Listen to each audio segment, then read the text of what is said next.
welcome to the Valley Indy podcast. This is Tony, and we're here in blackout week for Seymour and Oxford.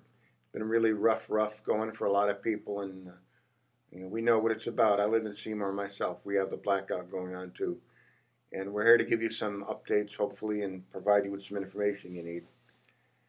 Eugene, what do you want to tell them first? Why don't we talk about what we just heard in the last 20 minutes or so from the Seymour School District?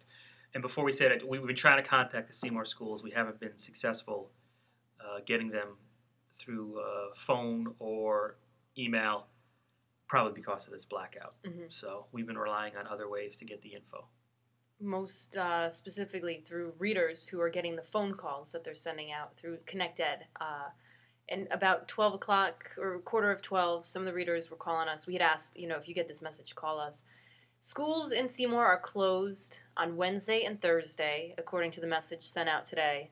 And they'll keep, the middle school will be open as a shelter. So all residents can go there if they want to keep warm or charge, equipment or use the showers there. Most importantly, they have hot water. You can take a shower there. I think it's open all throughout the day. You would know better, Tony. Yes. There were people coming in as I was there, yeah. Mm-hmm. So that's the news out of Seymour. So let's talk about no school Wednesday, Thursday. Oxford, I'll just mention, no school Wednesday. They're going to reassess tomorrow if they should close again on Thursday. And they're going to let people know either way. I talked to Interim Superintendent Jim Connolly. He said they're going to send a message out through their own phone system, letting you know if there is school or letting you know if there's not school. And the center school, building number 6, was badly damaged. Mm-hmm. Obviously, it's going to take a long time to fix that building because it got its butt kicked. I mean, for that photo, I couldn't even tell that was a school building. Yeah. That we posted on the website. Okay, so that's that. So one of the things that we keep hearing from everybody we're talking about, the emergency officials in Seymour and Oxford, is this talk of this Beacon Falls damage. We were told that a transmission line, correct me if I'm wrong here, Tony, because you were the one getting the information. The transmission line was damaged in Beacon Falls that feeds a Beacon Falls substation. That's what I was told by the fire marshals and by a police officer. However, CLNP did not have a deep level of detail. Let's get to that in 1 second. On the substation. So this is important because what happened was on Saturday, I was listening to the scanner when this thing was going on. It was all Shelton. They had an amazing volume of calls. By Saturday night, it had switched to Oxford. Oxford was being dispatched every 30 seconds, it sounded like. But they still had power.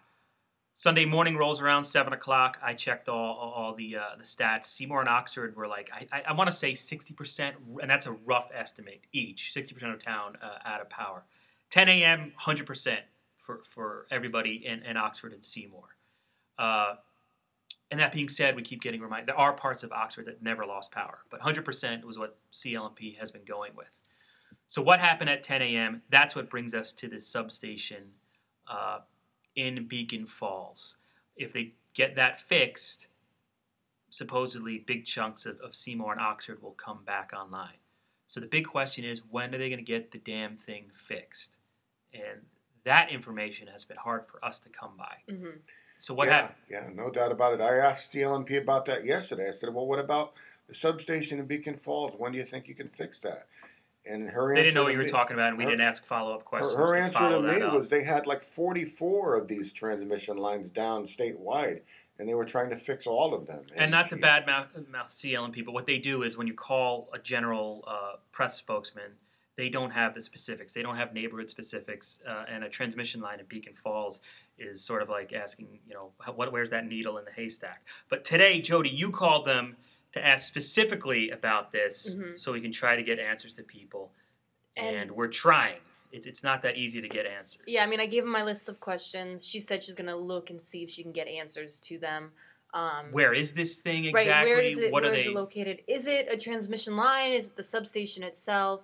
She said it could be either. She doesn't know the specifics on that particular one.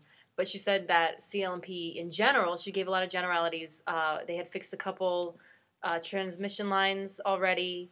And at first she thought maybe Beacon Falls was fixed. But then when I told her 100% is still without power, she said, oh, maybe that's not the one. I don't know. I'll find out. So But then we checked the numbers just now. 100% in Beacon Falls is still without power. 100% in Seymour is still without power, and that's been holding steady, right, since 11 a.m. Sunday, yeah. And then Oxford, which had gone down to 76, you said, this morning? Yep.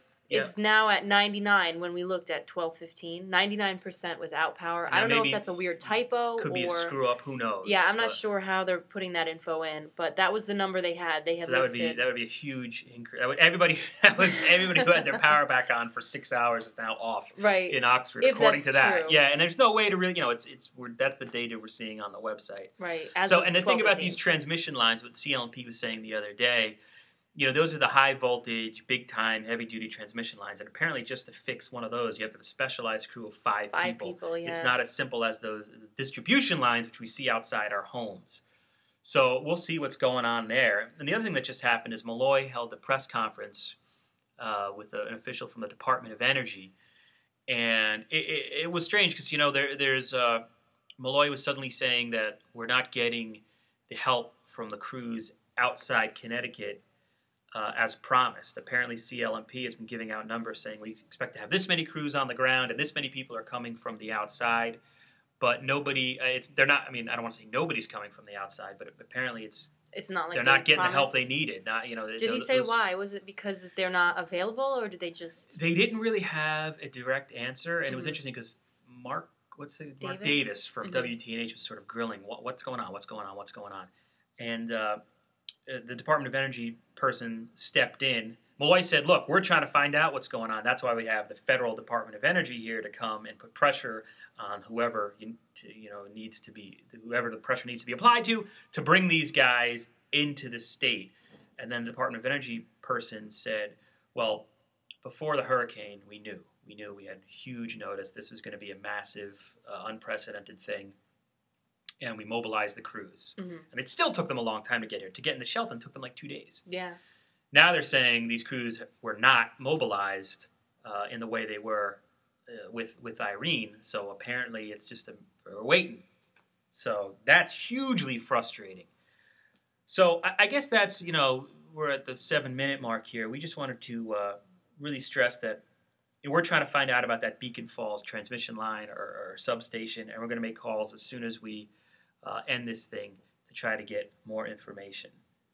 And I guess that's pretty much it, Anything else you wanted to add, Tony, about living in the Stone Ages?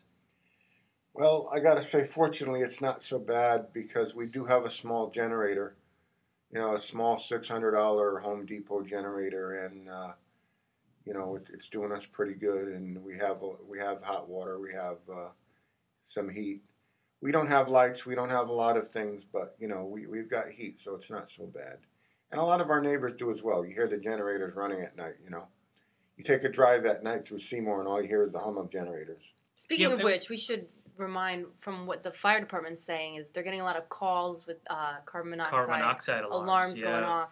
So people know this, but just, sometimes you're not thinking it's cold. Yeah. Keep it away from the house. Have it facing away so it's not venting into, the garage door or something. You really got to treat those things it's it's a loaded gun, because in a way it is. I mean, you have to really take precautions with those things and realize that this thing it could kill you and your family. And you're not even going to know it. You'll fall asleep, yeah. And so the Department of Public Health issued some tips today. I saw them. If you're feeling dizzy, lightheaded, go outside with your cell phone and call 911. Don't call from inside because if you're feeling the symptoms, it's already too late. It's too late. Yeah, you're going to be hospitalized. A minute. What was it like? I didn't get out to Seymour and Oxford. What's the feeling out there? What was Seymour downtown like yesterday? It's a ghost town. Ghost town. No traffic lights, and people are really, driving crazy through intersections, and you got to be very careful at intersections. And other than that, it's a complete ghost town. Nothing's open. No one has electricity. There's nobody around. Mm-hmm. And, the people at the shelters they're very happy to be there. I got to say, they seem very happy to be there. Same thing in Oxford. Yeah, Oxford shelter is the best. It's like a hotel over there. I don't know if it's a hotel. You should stay there. We should put you on assignment, and then you could tell us is it like a hotel or not. Yeah. Jerry Schwab and his gang over there from Oxford Ambulance are running the place right, bringing a lot of food in and everything at their own expense, making it look good. All right, that's that.